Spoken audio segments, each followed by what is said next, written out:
안녕하세요. 대이언 멘토 박태혁입니다. 자, 금일 바이오 테마가 대장 테마 역할을 해주고 있는데요. 자, 바이오 안에서 오늘 주목을 받은 건 비만 치료제와 항암제 관련된 내용들이 시장을 이끌어가고 있습니다. 자, 10월 달에 상륙할 비만 치료제 관련 내용이 바이오 시장에 기대감과 수급을 불어 넣어주고 있다고 볼 수가 있는데요. 자, 오늘은 이제 DXNVX의 조심해야 할 부분인 주가 이석의 요인 중 하나, 유상증자, 그리고 비만 치료제에 관련돼서 자세히 알아보도록 하겠습니다. 자, 기본적으로 오늘 비만 치료제 테마가 올라가면서 DXVX가 같이 주목을 받는 모습들을 보여주고 있습니다. 물론 비만 치료제 외에 항암제 관련 파이프라인에 대한 기대감으로도 주가가 올랐다라는 이야기가 좀 있는데요. 그래서 내용들을 우리가 같이 가져와서 한번 본다라고 한다면 오늘 전체적으로 이제 비만 치료제 관련된 내용들로 올라간 것도 맞고요. 그래서 내용들을 보면 DXVX가 비만 치료제 관련주로 강세를 보여준다. 위고비 국내 출시 기대감으로 올라왔다. 비만 치료제 관련주 들썩 움직인다. 라는 내용들이 있고 또 하나로 보면은 이제 항암 신약 성과 발표로 인해 반등했다. 그래서 항암제 파이프라인을 기대감으로 우리가 볼 수 있다라는 내용들도 있는데요. 오늘은 비만 치료제 관련된 내용들이 전체적으로 시장을 이끌어가는 모습들을 보여줬기 때문에 비만 치료제 관련된 내용들에 대해서 조금 더 집중해서 말씀드릴까 합니다. 자, 그렇다면 비만 치료제 10월 달에 국내에 상륙하는 위고비 그리고 오젬픽 출시가 핫한 주제라고 좀 볼 수가 있고요. DXVNX는 왜 관련이 있느냐? 그 내용들을 좀 보면은 바로 경구용 비만 치료제 물질 특허 출원을 완료했다라는 내용들이 엮이면서 테마성과 기대감으로 주가가 올라간다라고 볼 수가 있습니다. 그래서 보면은 경구용 비만 치료제 물질 특허 출원 그리고 경구용 비만 치료제 두 번째 후보 물질 특허 출원 관련된 기사들을 우리가 확인해 볼 수가 있겠죠. 그래서 해당 내용들로 엮여 있다라고 볼 수가 있겠고 기본적으로 우리가 알아야 할 건 위고비 그리고 오젬픽 다음 달 국내에 들어오는 비만 치료제들은 주사제인데요.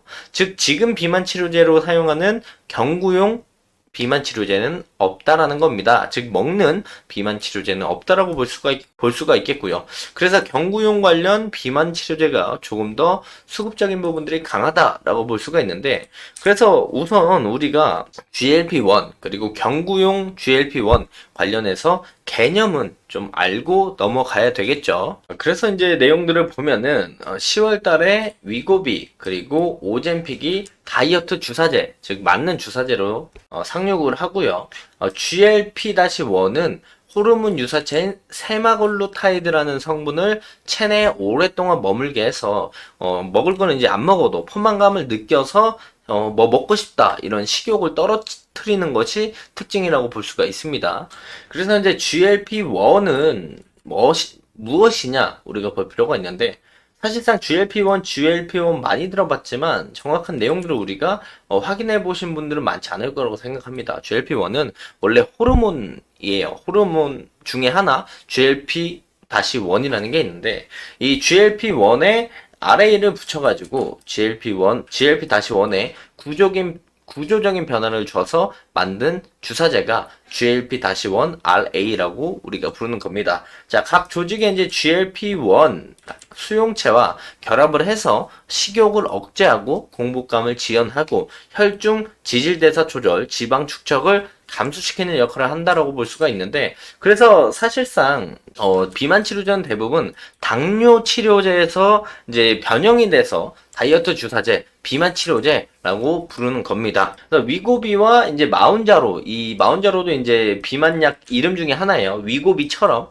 이 위고비와 마운자로는 인크레틴 호르몬의 일종인 GLP-1 유사체로 37에서 39개의 아미노산으로 구성된 펩타이드 약물이라고 볼 수가 있어요. 그래서 인크레틴이 뭔지 알아야 되는데 인크레틴은 이제 혈당 수치의 감소를 자극하는 대사 호르몬 그룹이라고 볼 수 있고 인크레틴은 식후에 분비되면서 혈당 의존적 기전에 의해 랑게르한스 섬의 췌장 베타 세포에서 분비되는 인슐린 분비를 증가시킨다. 즉 쉽게 이야기를 하면은 인크레틴은 인슐린 분비를 증가시킨다. 그 호르몬 그룹이다. 이렇게 볼 수가 있어요. 그리고 기본적으로 GLP-1은 펩타이드 약물이다. 라고 볼 수가 있는 거죠. 그래서 뒤쪽으로 넘어가서 좀 자세하게 이제 정리해서 설명을 드릴 건데, 해당 내용들은 그냥 쭉 눈으로 읽어만 보셔도 괜찮습니다. 결국에 인크레틴 호르몬인 GLP-1은 음식물을 섭취하면 소장에서 분비되며 섭취한 당의 농도 의존적으로 인슐린 분비를 촉진하고 뇌에서 포만감을 증가시켜서 식욕을 억제하고 위에서 소화를 지연시켜서 당뇨를 좀 낮추고 동시에 체중을 감소시키는 역할을 한다라고 보면 좋을 것 같고, 그래서 이 인크레틴 호르몬인 GLP-1이 탁월한 비만과 당뇨 치료제 효과가 있지만 단점이 몇 가지 있다고 볼 수 있어요. 뭐냐면 펩타이드 약제는 먹는 걸로는 만들 수가 없어요. 그래서 주사제로 투여를 해야 됩니다. 그래서 보면은 이제 37개에서 39개 아미노산과 반감기를 높이기 위한 긴 사슬의 격가지를 가지는 구조의 펩타이드 약제는 합성이 용이하지 않기 때문에 전 세계적으로 공급이 수요를 따라가지 못하고 품귀 현상이 있고 약가가 비싸다. 이런 단점들이 있다는 거예요. 즉 이제 비만과 당뇨 치료 효과가 매우 좋지만 이거는 이제 먹는 걸로 만들 수가 없고, 그리고 약값도 비싸고 주사제로만 진행을 해야 되고, 이런 부분들이 있기 때문에 공급이 수요를 따라가지 못한다는 단점들이 있어서 우리가 이제 경구약으로 넘어가게 되는 겁니다. 그래서 보면은 펩타이드 약제의 단점을 극복하기 위해서 복용 편의성이 높은 이 경구로 먹는 걸로 투여 가능하고 합성 경비가 비싸지 않은 저분자 화합물 GLP-1R 효능제의 개발 필요성이 꾸준하게 대두가 되고 있다. 근데 여기서 보면은 이게 좀 어려운 부분이 뭐냐면 GLP-1 수용체들은 이제 우리가 먹게 되면은 위에서 이제 다 소화가 돼 버려 가지고 경구용으로 만들기가 매우 어렵다고 합니다. 그래서 지금 주사제로는 지금 나왔고 국내 상륙을 하지만 경구용은 아직 개발이 완성된 게 없다. 그래서 보면은 최근은 화이자 그리고 릴라이릴리에서 저분자 GLP-1 효능제 화학물을 개발해서 임상 이상 결과를 발표했고, 저분자 화학물 약제는 경구 투여 먹는 게 가능하고 기존의 펩타이드 약제와 유사한 비만과 당뇨 치료 효과를 볼 수 있다. 그래서 최근에 일라이릴리가 임상 3상을 시작했다라는 내용들도 우리가 볼 수가 있겠죠. 그래서 이제 여기까지 말씀드린 건 기본적인 개념, 경구용이랑 주사제의 차이, 왜 그런지에 대해서 좀 말씀을 드렸고, 여기서 이제 오늘 주가가 올라왔던 DXVX 연구진에 관련된 내용들을 보면 GLP-1은 식욕 억제, 포만감 증대하는 호르몬 약물이라는 걸 우리가 이제 알고 있죠. 그래서 GLP-1의 수용체 작용제를 기반으로 해서 경구용으로 비만 치료제 두 번째 신약 후보물질을 특허 출원을 완료했다. 그래서 이제 DXVX 연구진 측에서는 주사형 치료제 대신에 하루 한 번 우리가 먹는 유기화합물을 개발을 했고, 기존의 GLP-1 치료제에 비해서 부작용 발생 가능성이 낮을 것으로 기대를 하고 있다. 그래서 경구용 비만 치료제 두 번째 후보물질 특허 출원 플러스 조기 라이센싱 아웃 기술을 이전을 조금 빠르게 할 수 있다는 기대감, 글로벌 공동 임상, 연구비 투자 등 다양한 옵션을 활용할 예정이라고 회사 측에서 이야기를 한 거죠. 그래서 쉽게 설명을 한 문장으로 하면은 우선 GLP-1은 호르몬의 이름 중에 하나입니다. 그래서 GLP-1RA는 GLP-1의 구조적인 변화를 줘서 만든 주사제라고 볼 수가 있겠고, 상용화가 지금 되어 있고 국내 10월 달에 이제 상륙을 하는 비만 치료제들은 다 주사제라고 볼 수가 있어요. 그래서 펩타이드 약물은 먹는 걸로 만들 수가 없기 때문에 경구용으로 만든 게 저분자 화합물 GLP-1R 효능제라고 볼 수가 있죠. 그래서 우리가 쉽게 해당 내용들을 경구용 GLP-1이라고 많이 부릅니다. 그래서 해당 GLP-1R 효능제 이렇게 치는 것보다 그냥 경구용 GLP-1 이렇게 기사가 더 많이 나오기 때문에 경구용이냐 아니냐 이렇게만 우리가 좀 파악을 하고 있으면 좋을 것 같고, 경구용으로 만드는 건 쉽지 않다 정도만 생각을 해주시면 좋을 것 같아요. 그래서 결국에는 상용화 출시가 되는 비만 치료제 주사제 외에 경구용으로 개발을 한다라는 해당 내용들이 주목을 받았다라고 보시면 좋을 것 같고요. 실질적으로 우리가 연구개발 실적에서 확인해 볼 수 있습니다. 사업보고서에서 보면 DXN VX의 경구용 비만 치료제 개발하고 있다라고 되어 있고, 신규 오럴 GPL-1 후보물질 합성 및 전임상 진행. 그래서 이제 경구용 비만 치료제다라고 볼 수가 있고요.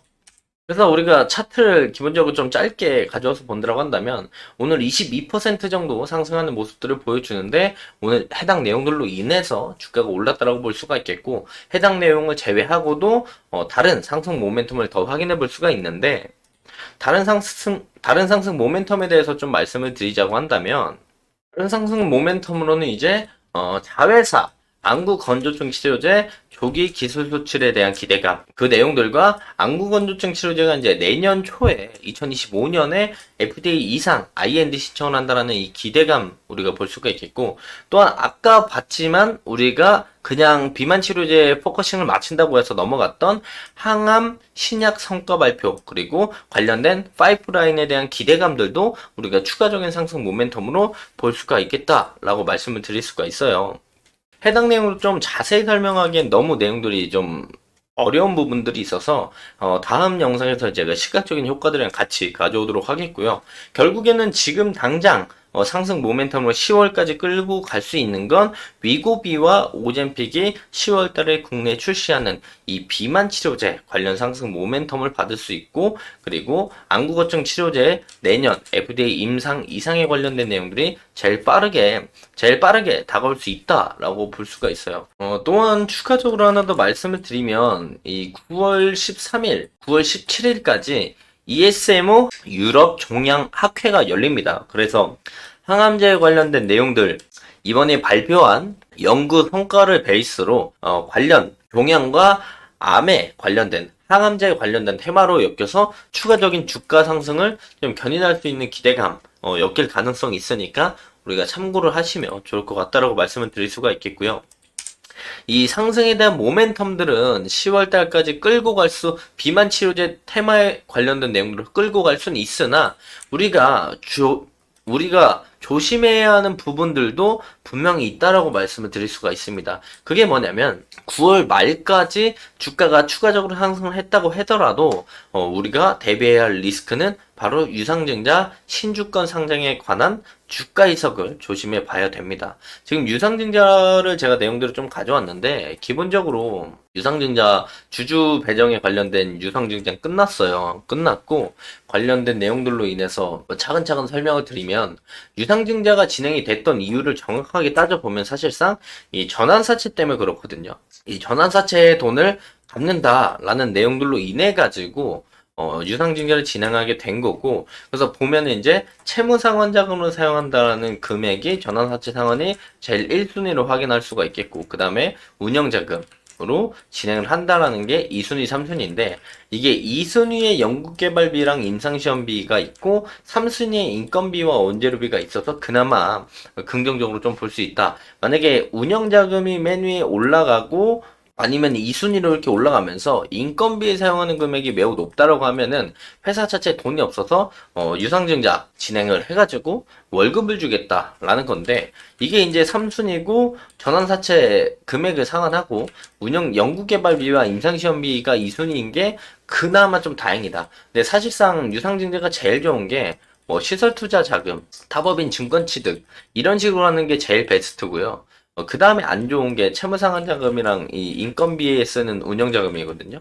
그런데 이제 어쨌든 바이오 특성상 채무상환자금을 쓸 수밖에 없는 상황이고, 요거 쓰고 나면은 그나마 2순위가 연구개발비랑 임상시험비에 쓴다라는 건 불행 중 다행으로 볼 수가 있겠다라고 말씀을 드릴 수가 있겠고, 유상증자 관련돼서 우리가 내용들을 가져와서 보면은 유상증자가 기본적으로 이제 주주 배정 이후에 일반 공모로 넘어가는 유상증자입니다. 그래서 청약 기간이 사실 끝났어요. 다 끝났어요. 9월 5일부터 9월 6일까지가 일반 주주들한테 진행이 되는 거였고, 그리고 이제 일반 주주들한테 끝나고 나서 진행되는 게 일반 공모인데, 청약에 대한 부분들은 끝이 났고 일반 공모가 9월 10일부터 9월 11일까지 진행이 됩니다. 근데 현재 청약률이 96%예요. 그래서 뭐 유상증자가 안 될 확률은 없다라고 볼 수가 있겠고, 그 원래 이제 DXVX 주주 한 주를 들고 계신 분들은 0.6주를 배정받을 수 있다.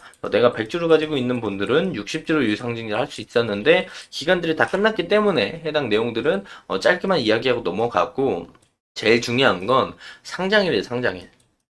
자, 지금 보면 제일 중요한 건 이제 신주의 상장 예정일, 요 신주 상장인데, 어쨌든 이 신주가 상장을 하게 된다면, 한 주당 주가의 가격이 희석될 가능성이 높습니다. 한 주당 가격이 희석이 되면서 오히려 주가가 빠지는 경우가 있을 수 있기 때문에 우리가 그런 부분들을 참고하시면서 DXVX를 보셔야 된다라고 말씀을 드릴 수가 있겠고, 그래서 관련돼 가지고 DXVX의 주가를 확인해 본다라고 한다면, 사실 제일 최근에 올랐던 내용들도 다 비만 치료제 관련된 내용들로 주가가 거래량이 터지면서 올라왔거든요. 그리고 나서 오늘도 다시 비만 치료제 관련된 내용들이 나오면서 주가가 올라간다라고 볼 수 있겠고, 여기서 이제 추가적으로 주가가 이렇게 다시 올라간다고 하더라도 우리가 주가가 상승한 이후에 어떤 부분들 9월 말에 유상증자에 관련된 내용들로 인해서 신주가 상장이 되면서 주가가 해석되면서 조정을 받을 수 있다. 그래서 10월 달에 비만 치료제가 국내에 상륙한다라는 내용들로 인해서 비만 치료제 테마들이 주가가 상승할 수는 있으나 DXVX는 9월 말에 유상증자 신주가 상장이 되기 때문에 주가 해석으로 조정을 받을 수가 있으니 우리가 그런 부분들을 참고하면서 DXVX를 보셔야 된다라고 말씀을 드릴 수가 있겠고, 원래는 이제 DXVX가 이런 우상향을 좀 그려주면서 상승하는 모습들을 보여줬습니다. 이런 상승하는 모습들을 보여줬는데 주가가 빠지면서 추세 라인들이 이탈을 했고, 금일 상승이 좀 나오면서 지금 60일선과 120일선 그리고 21일선 라인들에서 저항을 받는 모습들을 보여주고 있다. 그래서 조정 이후에 다시 한번 이제 상승을 좀 보여주려면 요 라인들, 원래 우상향 추세였던 상단부 라인이고 지금 60일선 라인이고 21선이 있었던 요 라인들 다시 뚫고 올라오는 모습들을 보여줘야 다시 한번 추가적인 상승에 대한 모멘텀을 볼 수 있다. 추가적으로 이제 상승을 한다고 하더라도 우리가 매물대 라인들을 체크해 볼 수 있는데, 단기적으로 이 정도가 이제 매물대 저항 라인들로 우리가 체크되고 있으니까 이런 부분들을 참고하면서 DXVX 보시면 좋을 것 같다라고 말씀을 드릴 수 있겠고, 9월 말 사실상 10월 달까지 비만 치료제 관련된 내용들로 추가적인 상승은 더 나올 가능성이 매우 높다. 하지만 9월 말에 유상증자 신주 상장으로 인해서 주가 이석에 대한 부분들을 우리가 리스크로 생각을 하면서 DXVX를 보셔야 될 것 같다라고 말씀을 드리면서 금일 영상 마무리하도록 하겠습니다. 자, 해당 영상은 제 개인적인 견해가 많이 담겨있기 때문에 투자자분들의 주관적인 생각 그리고 제가 말씀드린 해당 내용들을 토대로 현명한 선택하시면 좋을 것 같습니다. 자, 금일도 영상 끝까지 시청해 주셔서 감사합니다.